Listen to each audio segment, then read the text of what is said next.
Doctor Sudhakar గారి విషయంలోనో Subrahmanyam విషయంలోనో YCP నాయకులు చేసిన దానికి మనం ఫైట్ చేసామండి. మనం ఆ సమస్యలు బయట తీసుకొచ్చాం. ఏ రోజు అవతల కులాలను మనం ఎత్తలేదు, ఓన్లీ పార్టీని మాత్రమే చూపించాం. కానీ ఈ రోజు ఇక్కడ పిఠాపురంలో ఏదో వెలి జరిగిందని చెప్పి ఆ చిన్న పిల్లలు సార్ 6వ తరగతి పిల్లలు వాళ్ళతోటి ఈ రోజున ర్యాలీ చేయించి దిష్టి బొమ్మలు దగ్ధం చేస్తున్నారండి వైసీపీ వాళ్ళు. దయచేసి జగన్మోహన్ రెడ్డి గారు మీ పిల్లల్ని లండన్ లో పెట్టి చాలా హ్యాపీగా చదివించుకుంటున్నారు, అక్కడ చల్లగా ఉండాలని కోరుకుంటున్నాం. అయితే ఇక్కడ మా పిల్లలు కూడా దయచేసి చదువుకునివ్వండి. మీ రాజకీయాల కోసం, మీ ధర్నాల కోసం ఇక్కడ మా పిల్లల భవిష్యత్తు నాశనం చేయొద్దని చెప్పి మీకు హృదయపూర్వకంగా రిక్వెస్ట్ చేస్తున్నాను జగన్మోహన్ రెడ్డి గారు. మా పిల్లలు బతకండి, ఎందుకంటే మీ మీద ఉన్న అభిమానంతో వాళ్ళు చదువు మానేసి రోడ్ల మీద తిరుగుతున్నారు. అండ్ ఇంకొక విషయం ఏంటంటే అక్కడ జగన్మోహన్ రెడ్డి హయాంలో దళితుల మీద దాడులు, శిరోమండనాలు, మండలంలో డోర్ డెలివరీలు జరిగాయి కాబట్టి ఈ ప్రభుత్వానికి కూడా అలాంటిది ఏదో అంటగట్టాలని వీళ్ళు స్టార్టింగ్ నుంచి ట్రై చేస్తున్నారు సార్. దానికి కూడా ఒక్క ప్రశ్న జగన్మోహన్ రెడ్డిని అడుగుతానండి. ఆ ప్రవీణ్ పగడాల విషయాన్ని ఇది గవర్నమెంట్ కి అంటగట్టాలని ట్రై చేశావు. ప్రవీణ్ పగడాల గురించి నువ్వు ఎందుకు ఒక్కసారి కూడా స్పందించలేదు? ఇక్కడ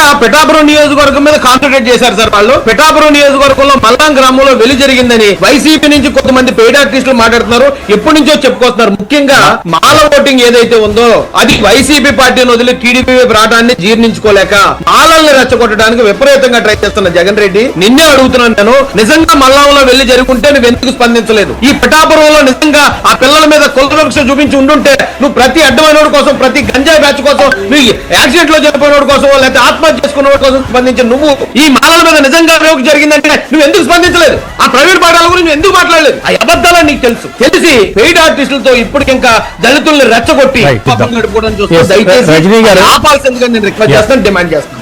రజనీ గారు ప్రతిదీ పిఠాపురమే. మన మహాసేన్ రాజేష్ గారు చెప్పినట్టుగా